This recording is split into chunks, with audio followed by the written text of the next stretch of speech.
welcome to Animal Adventures. I am your host, Shane Brown, and we have a change this week. I have with me Calvin File. Yep. Welcome aboard. Thanks for coming down. And on my lap, I have Baby. Correct. Before we start talking about Baby, how long have you been with Animal Adventures? It's We've gonna been be in kind of a Animal brief Adventures history. about 4.5 years now. How'd you get involved with them? How'd you hear about My parents saw one of the shows they were doing down at a festival or a fair, and they were very excited to see the animals, and they knew I've always been passionate about all the creatures, so they recommended I volunteer there for a little while. And after being there for about half a year, they were very glad to offer me a job. it? And you've been there now going on 6 years, you said? About 4.5. About 4.5 years. The information's all over the place. It's okay. And so what do we have new that's going on at the facility right now? We're actually going through our winter phase, so we're trying to make sure that all of our animals stay nice and warm. It's quite an effort to make sure our reptiles, one of our most common rescues, always have a nice warm room to be comfortable in. Even our friend here, Baby, likes a building above 60 degrees just like the rest of us. So, but we're actually getting ready to put in a new roof this summer, so we're very excited to keep on moving the business forward. One of the biggest things to focus on is that you guys rely a lot on donations, just the kindness from everybody else. Kind of keep everybody loves the facility, but you're not making like a ton. We need wood. It's just small things, small donations, anything like that. Anything just kind of make, especially the winter, because this winter's been ridiculously cold. So just the wood, any sort of donations. Money is always a big thing. Yeah, we're very lucky to get the donations that we do get. We're always very happy to get whatever we can. We're very lucky that we always get produce from local grocery stores and stuff like that. But yeah, the things that we use every day, like wood or paper towels, I mean, we're always glad to accept donations of any kind.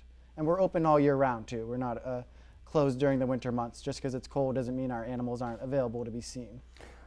Parties. Available for parties. You do a lot of, I know Ed does a lot of lectures at colleges and so on and so forth. So why don't we just go right into it right now? Cause I love this guy. This guy's been on my lap for a good 20, 25 minutes now. Right here I have Baby, who is a Umbrella Cockatoo. Umbrella Cockatoo. And she has been with you for how long? Just about a month now. Just about a month. So she, we were afraid that, we brought her out early just because we were afraid she might still be a little skittish. Obviously, that is, but you were saying that sometimes, if I were to own a cockatoo, that it might become just attached mainly to me. So how would I go about to get it to, with everybody else, friendly with everybody else? I mean, they normally associate, since she's a girl, she would definitely like to associate more with boys than girls. But you have to get them out of their comfort zone a lot of times. They have to learn that other people are acceptable. So whether it be cleaning her cage or feeding her or even just handling her, she has to understand that everyone can touch her, everyone can pick her up, and that it's hard to say this, but she's on the bottom of the totem pole. She isn't the boss of anyone. Not even the 10-year-old that is afraid of her has to be the boss of her. And I mean, height is one of the very big things with these types of birds. If they are higher than you, then a lot of times they think they're better than you. And it works that way in their flocks in the wild. I mean, as far as like their cage, like if you have them in a cage, you should keep them lower. Yep, it can be very bad for them to have a cage where they can get on top of the cage and then they're above your head. Then they can sometimes just think that because they're higher, they can do what they want. So even if it's just placement of the cage, like my daughter has a bird, which would explain this bird's disposition because it's such a, but it's higher than my head. So every time I go near it, it's barking at me. Yeah. So it would be better if I have it lower. I mean, if you have cats in the household, some people do prop them up high so the cats can't get to them. But yeah, I mean, a lot of times birds, especially the large parrots, and even some of the smaller parrots, and even wild birds, if you look at them in a tree, there's some that are on the top of the tree and some that are in the middle of the tree. The ones that are on the top of the tree are the leaders. So, I mean, it is safer. They feel safer higher. But it's also their way of saying that they're better than you, yes. Now, you said she would probably be skittish because this is her third placement or fourth? We're her fourth home, yes. And she came from? It was, she had one home for a long period of time where she did great with, but the next two homes just felt like they couldn't give her the attention that they wanted to, that they were too busy and that she just didn't quite get the love. She was, I would guess that she was probably not only plucking some of her feathers, but also just yelling at them or squawking at them because she wanted attention, and they just didn't have enough time. You mentioned plucking her feathers, which you can see that she's got a few purple spots like underneath here. Yep, if underneath her wing or on her back or on her belly, some of her feathers might be missing. And those will grow back over time. Normally for the smaller feathers on the bottom, it can take up to 6 months to get a new set. And if she's in a good mood when those feathers start to come in, she'll let them grow in naturally and help them grow. If she's stressed, she can pull them or ruin them. Now, I had talked to you about this before. Now, the band on her leg, Yep. that is for identification? Yep, it's sort of like our social security number. There's one number for each bird, and it's very important that that band stays on her. And because it is a solid band and it doesn't have a crack in it, it means that she was born in captivity. If it was put on after she was born, or I should say after she was older, they would have had to have a crack in it to put it on. So we know that she was captive born and that she wasn't wild caught. And we know exactly where she came from if we look at the number on her band. Now, her wings are partially clipped. Yep. We clip them enough that, I mean, if she was to get scared by sudden movements or anything, that she wouldn't be able to fly upwards. She would only be able to fly on level playing field. So We had also mentioned, like, some people might see it as sort of cruel because, oh, they can't fly, birds want to fly. Now, if this bird, wings weren't clipped and took off, yep. how long would she be able to survive in the wild? In Massachusetts right now, I'd say less than a day because of how cold it is. Right. If she was in a more tropical climate, there are some cases where wild, or I should say captive birds have been released, whether by accident or on purpose, and have established small colonies that have been semi-successful, where Really? there are seeds or other stuff. But I mean, they don't know really how to forage or hunt. It just depends on how much food happens to be right where they are. They won't know to fly south for the winter or to move or migrate. What would be hunting these guys? Their biggest predator? For a large bird, I mean, they would have to really worry about other birds. Since they would be up in the trees, not many animals would climb up into trees to try and bother them. I mean, a hawk during the day or an owl during the night might be able to catch them off guard. But they tend to be pretty well protected. I mean, in the wild, they do fly in very large flocks.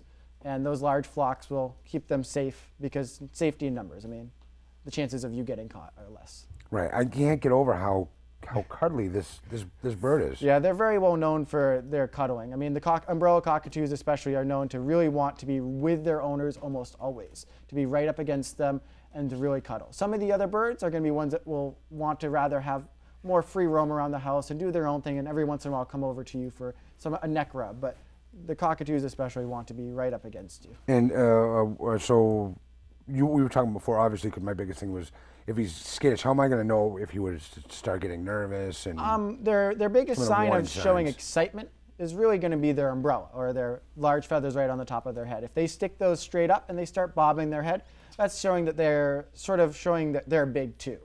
So if they got scared, it's their way of saying, hey, I'm big too. How about you take a step back? And how old? She's 6 years old. That's where the 60. Okay. Yeah. And they can get to be. A good age is between 30 and 40, though they have been seen older and younger. It just depends on their how well they're fed and how stress is a big thing on birds. If they have less stress in their life, they tend to live a lot longer. I am back here with Calvin, and with Spike, who is a three-legged Bearded dragon. bearded dragon. I don't know if we can get a shot of that. I don't want to put too much pressure on there, but there we go. There's his missing leg. Another thing that I couldn't get through is I was looking, and it just looks like it's got holes right there in the side of his head, which are his ears. Correct. Yep. They don't have their earlobes that we do, but they still have the holes and the same membranes that we do on their ears. And this is you were saying it's a very popular pet. Yeah, bearded dragons have been very popular for a long time, and it's mainly because they're very docile. As you can see, he just sits there. Not only do we have these nice warm lights on, but I mean, they don't mind it. They're not afraid of us. I wouldn't have to worry about this guy biting me. Well, I mean, is he dog, like a tame? Yeah, I mean, So to speak? I'll put them dog tame. I mean, they show their aggression just like a dog. I mean, if a dog's barking or growling, you know that the dog doesn't really want to be touched. If this guy was in a mood that didn't want to be touched, he would actually puff up his beard, which is why he's called a bearded dragon. And he can even turn it black, so he can actually change the color of the skin underneath his neck. Really, so it's sort of a defense mechanism. Yep, it's made to look big and scary. So if you change or you look weirder than your next friend next to you, then you're less likely to be eaten. Now, and these guys are how old? We got these guys as rescues. We were told that they had them as pets for about 4 years. When We they had got 3 when they of were them. small, they got big, and they weren't as fun anymore. Yeah. Basically. I mean, they are very easy to handle, but a lot of snakes and lizards aren't a cuddly creature. I mean, they're not going to want to come out and hang out with you or walk around on your shoulder. And I mean, they're just not really much other than an exhibit in your house. If you like them and you want to take care of them, they're great for 10 or 15 years. But they're not just something that you'll have for a month or 2 months or even a year and then decide that you want new drapes. Right. And so you were saying that this guy, now the people that had him, now in order to, people will just kind of call you up. I always get a little bit nervous when they start crawling down my arm like that. So people will just call you up and say, please come and, we have an animal. Can you please come and get him?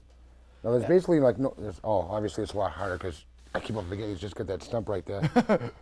I have an animal, could you please come get him? I can't care for him anymore as a pet, or kind of no questions asked. Yeah, we will take an animal in, pretty much any type of animal. There are some animals that are obviously too large for our type of zoo. If we're talking about a bear or a tiger, you might want to contact a larger You get place. those calls? We've gotten calls before. For what? For a bear or a tiger. I mean, I will say that they're not normally from Massachusetts, but because we are an exotic rescue, we've even rescued other exotic animals, including a red fox that was found living outside that was tame. But, Like a lion, somebody would actually call, I have a lion. Yep. In Massachusetts? They're normally not in Massachusetts, no. I just want to know where these people live so I don't go anywhere near their house. Yeah, you're not supposed to have them, but doesn't mean that people don't sometimes. As far as bearded dragons, though, as we said, they're popular pets. I mean, we'll get these guys brought to us at least once a year, if not more often. I mean, they're very easy to take care of. It's just that it just becomes too much sometimes. People just get bored of them or don't want them anymore. But he's, give me the hairy eyeball right now. He's okay, right? He's still no, they're very comfortable in a tree setting. So that's basically what this is. Yeah, I mean, if you want, I can pick him up to readjust. He's just... He's not going to do anything. I mean, they are insectivores and herbivores. So, I mean, he'll eat small insects, and sometimes even people feed him fresh salads with carrots and other stuff in it. And they love that kind of meals. I've heard of people feeding them small pieces of meat, but it's normally not a large part of their diet. So most handlers and even breeders stay away from that. I mean, I love this guy, especially the fact where he's just gonna come out, hang out, doesn't want to be held, I mean, some people will take them out for a little while they're cleaning their cage, put them on their shoulder, clean up their cage, and then put them back. Some people will handle them a little more frequently. I mean, because they are so docile, they're so easy to work with, so friendly, that a lot of people do get them as pets. When they're smaller, though, they are more active. About how big will he get? That's as big as they get. I normally say about a foot is a good size for a bearded dragon. So when you buy the bearded dragon, he's about how big? About 2 inches. So he's adorable. He's probably running all around. Yeah. In the glasses, which is why everybody's like, oh my God, I want this guy. And then when he's this big, he's... Yeah, when they're really small, also they do a very cute thing. I mean, at his size, when he wants to show dominance or excitement, he puffs up his beard and flattens out his body to make him look bigger and scarier. When a baby wants to show that it's excited, it actually takes its hand and waves it. And a lot of people are like, oh, it's waving at me. It wants to come out. Well, I mean, that's a human emotion, but that's okay. Well, as adorable as this guy is, maybe we can move on to the next animal. Now, if I put him here, will he sort of come out a little bit more? I don't want to spook him too much. There we go. Well, there we go.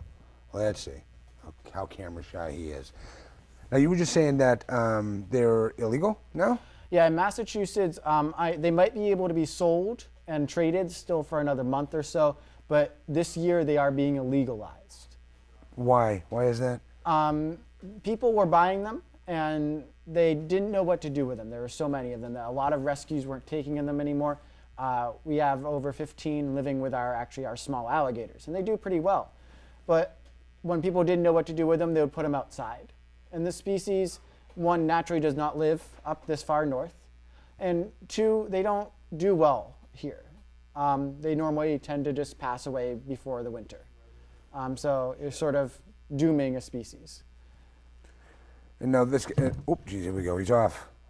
So he's not gonna like fall off, or is he? Okay, there we go. Nice catch. He wants out of here. He's not too quick, but no. Well, I don't want It's okay. Do He we can just stay hold right on to here. him, Yeah. or?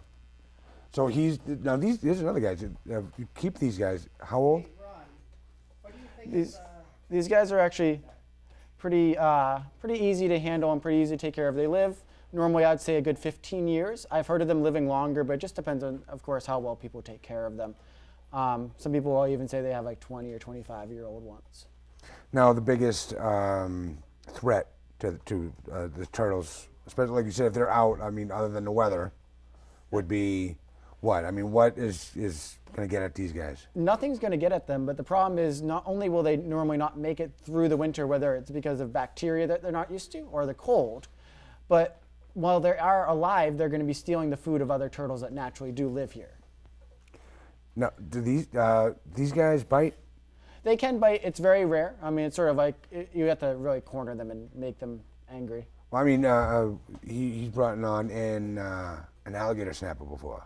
Yep. So, Yeah, so I mean, obviously, the pendulum is huge swing on what you guys have there. Oh yeah. I mean, these guys, while aren't aggressive, and a lot of people can own them as pets, and they can be very friendly. People can even say, I've heard of some people saying that they even come when they call them, which is a little crazy, but it's okay. People interact with all their animals in different ways, and they're not snappers. They're not aggressive. They tend to be very shy. A lot of the ones that we get come into us as rescues will just hide in their shell when we go to pick them up. But sometimes people have ones that they've handled a lot and worked with a lot. Now this guy, I mean, every time I've seen a turtle, they're always, just standing so incredibly shy. Is this just from being around all the other animals?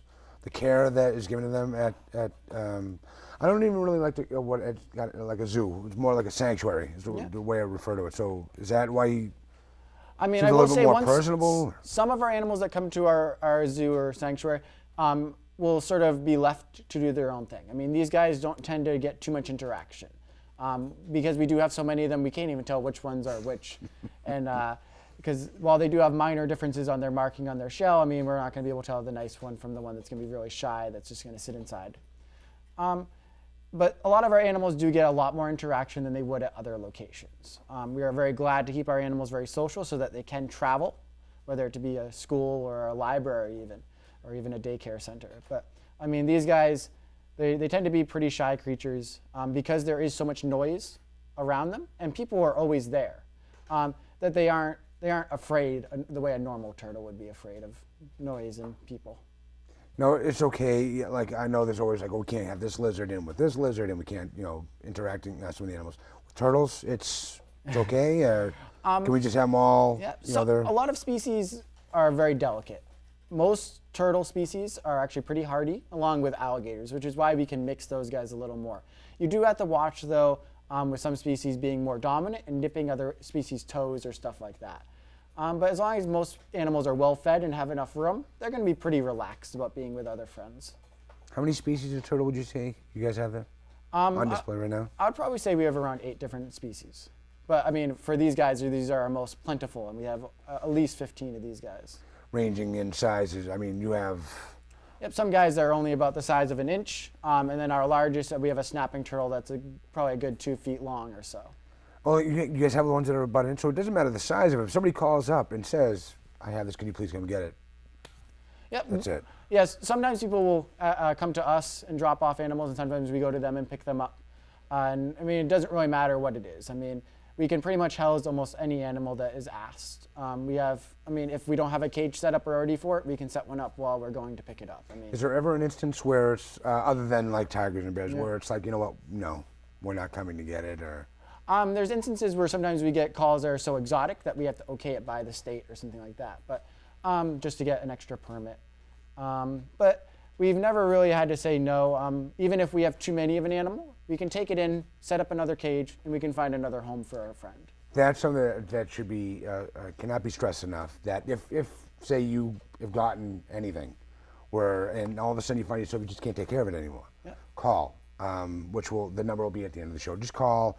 And no question asked, nobody's going to look down on you for not being able to take care of the animal. They'll just come and understand, and they'll take care of it for you instead of letting it out into the wild, where you said it's just basically like sudden death for most of these animals. Yeah, most animals aren't going to know. I mean, if you caught an animal from the wild, I mean, sometimes it's okay to put it back in the wild, but if you got it from a pet store, they're They're born in captivity. They've been raised off of turtle food or whatever food, chinchilla food or whatever it is. They're not going to know what to do when they go back out to the wild. They may enjoy it, their freedom for a day or two, but after that it gets pretty stressful on them. Hello and welcome back, and here I'm sitting with Bob, which stands for Big Old Bunny. Big Old Bunny, which he is. How big is Bob? Bob's around 10 to 12 pounds. It's actually pretty small for a Flemish giant. They are seen bigger. That's the name, Flemish Giant? Yep. And this guy is huge, and which we started talking about how the popularity of Bob around this time of year, around Easter, and which brought up something that I wanted to talk about is that you have never really worked at a pet store. Yeah. Which I was started thinking, I really don't see pet stores anymore. Anywhere. I knew they used to have them in the mall where people always used to go and they would have the glass right there. Rabbits would always be right there. Is this something they just started to do away with? There are some smaller pet stores. I will say rabbits aren't as common as a pet anymore. They found cuter animals to be pets now. I mean, a lot of people would rather than want the cute bunny, want the cute little chinchilla or something like that. But I mean, I will say that there still are pet stores that sell them and that think that they can make good pets, which I will say there are homes for all different types of animals. But they're a lot of work and they live a long time. It's not just for Easter, of course. Now, which I'm sure we'll see in a second here, but as soon as Bob starts to move around, sliding all over the place. Yeah. So he has, what you were saying, he has doesn't have the benefit of having pads on the bottom of his feet. So a lot of times you were saying that house bunnies, like you were saying, you could train them. Carpet is what they're looking for. Yep, I mean, they're not going to feel very safe on a surface like this. Well, Bob has gone a few minutes to adjust and is now sitting nice and calmly. He won't be able to move quickly if he was to, say, get scared. So he doesn't feel as safe on this surface. But if he was on carpet or on something where he could grip it a little better with his claws and his furry feet without those pads, he would be much happier there, of course, or safer. Now, as far as food, these guys, what's going on, buddy? What's up? Well, we've already discussed the fact that he won't bite me. Yeah. No, I'm just kidding. He's fine. As far as food, because as soon as I got him, people said, don't give him carrots. They don't like carrots, and they don't like lettuce. This is like a common misconception? Their mainstay of their diet is going to, for captivity, is mainly hay. I mean, a lot of people feed them about 90% hay. See, I just started doing that. I heard that hay, they love hay, which they do. I just found out now. But it's good for thanks to Bugs Bunny, everybody just assumes that carrots is the way to go. It's good for their digestive system and for their teeth. So it goes good in both ways. I won't say that you can't feed them greens and that you can't feed them carrots.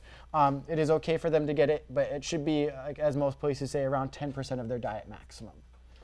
How big is Bob? Is this his max right here? Is he going to Bob get bigger? is fully grown right now, but there are bigger versions of them. I mean, they have been seen much larger than this before. Much larger than this. Say, how big? About twice the weight sometimes. Really? Yeah. About a 24-pound rabbit. Sometimes, yeah. Yep, so you're talking about that fur. Now, could that be, you said sometimes it could be stress or? Yep, I mean, it can happen, I mean, in many different situations, but normally shedding will happen. I mean, in upcoming spring season, animals do tend to shed their thicker coat. And also, if they're in a new environment, even just for an hour, it can start inducing some shedding that would be abnormal. All right, Bob, we are going to put you away. We're going to take a quick break so I can get rid of this table. And I'm going to see if I can get you guys up on the stage because I'm going to need a hand. Okay? Yeah? Yeah? Yeah? Okay. We'll be right back. All right? Huh? You'll see. Because I cannot handle this guy by myself. What's that? You sure? Huh? No, he's not a python. All right. Okay. No? You sure? Oh, he's so cuddly, though. Okay. All right. Are we back on? He doesn't have bangs, right? Huh? He doesn't have... Hello and welcome back to Animal Adventures. Here we have our surprise guest, which has freaked out basically everybody in the studio audience as well as most of the staff. We have Stripe, which is a boa constrictor? Yeah, a red-tailed boa. Red-tailed boa. And he came from, you sure you're okay? You want to help? A little bit? No? Okay. And he came from where? He was a rescue. We actually just recently got him this year. He was just down the way in Worcester. What, how is it that because snakes frighten me, but I still have a hold of him. Why is he not, because boa, why is he not wrapping himself around me? Like, this is what everybody would just assume. Yeah. When they're younger and they're a little less secure, they will wrap around a lot of things, even not just out of eating them, but just out of holding on because they don't want to fall. This boa is very used to being handled, very used to being held, so it's not as insecure. So while it still is wrapping its tail around you a little bit to make sure it doesn't slip, it's not holding on with its whole weight or muscle. So I have no fear. Well, the biggest fear from everybody was, oh my God, he's going to bite me. He's going, but he wouldn't do that. I mean, animals tend to bite for two reasons. One is because they're scared or because they're hungry. I mean, I wouldn't bring an animal that wasn't used to people to a show or to a party or even on live TV, of course. And we also wouldn't bring an animal that was hungry out here. So our friend here, Stripe, is very well behaved and very used to being touched. So we don't have to have any fear of him. But I understand that snakes aren't always the most cuddly creature to have in your arms. No, obviously. Look at it. Oh, this is hilarious to me. But he, as far as his prey, would wrap itself around. And do you know how this happens? Wrap around? I watched him actually a while back. He will wrap himself around its prey and. Bite his head off. No. He would wrap himself around his prey and squeeze and suffocate it. Yeah. And not to scare any of the smaller children, but he would wrap himself around, suffocate, break all its bones till it was dead, and then it would devour it whole. Yeah. So yeah, they're going to grab the food normally with their jaw first. Then they'll hold it really tight until it no longer moves. They don't care if it stops breathing or whatever they do to it. However, as long as it's not moving anymore, once it doesn't move, then they just swallow it head first and enjoy a nice meal inside of their belly. Jesus, Christmas. And I will say for something the size of his head, he could eat 2 or 3 of those, or if it was something larger, he can stretch his scales and dislocate his jaws to eat something bigger than his head, of course. So it would not be a good idea for me to hold this guy around my neck. Would you see a lot of people do? Because I remember when I was a kid, I saw people had these, and they would wear them around their shoulders. Yep. I mean, they're not inherently dangerous, but I will say that you don't really want to put a snake right next to your face. That's just a silly notion. Is he okay here? Yep. He's just moving his muscles. Okay. And I will say that you can feel how strong those are. He's pulling you guys with him. Right? I'm just. No, And one thing about your neck is warm, and reptiles love warm things. So once he gets a hold of your neck, he might just want to hold on because you're warm, not because he wants to eat you. And even as you guys just felt his muscles moving just for slithering purposes are strong. If he's holding on and doesn't want to let go of your neck, it can't be a very comfortable position to be putting yourself into. Now, how much does this guy weigh? Because I'm only holding like the bottom half here, and this is incredible workout. Yeah, he gets very heavy very quick. These snakes can grow, up to this size, around 10 feet in length. And I would put him around good 40 or so pounds. Now, how big is this it for him? These guys will get, Yeah. I've heard stories, you know how those stories work. Oh, he was 50 feet long, and you sure you don't want to come up? Yeah? No? Sure. Yeah, people will say that they call us and they tell us that they have a 7-foot snake and it's really 4 feet long. A lot of times people overestimate the length of their animals. And this isn't the largest type of snake in the world. There are people who own certain types of pythons that grow over 20 feet in length. And I will say How do you house something like that? You need a room. It needs their own bedroom. I'm sorry, you were going to say? Why do the scales look like they're purple and blue? Oh, that's a good question. So when the light shines on their scales, not only do you see sometimes the white light shining back at you, but you can also see blues or greens. So that's an iridescence coming off of their scales. Yep. Oh, yeah, I can see it. I didn't even see it until you just brought it up. Good point. Yeah, boas are very well known for having very iridescent scales. You sure you got him there? He's kind of heavy. Yeah. I know that my arm's just starting to give way. What's that? I poked it. You did? Because I think we're about ready to wrap things up here with Spike. Mainly because my arms are about to fall off, and because I think I might have gone to the bathroom while he was up here. I'm just saying. So that's it. We're going to wrap things up for Calvin and myself. This has been Animal Adventures. Thank you very much. And for the studio audience, thank you guys for helping out. And to the crew and cast, we'll see everybody next time. Thank you. Thank you.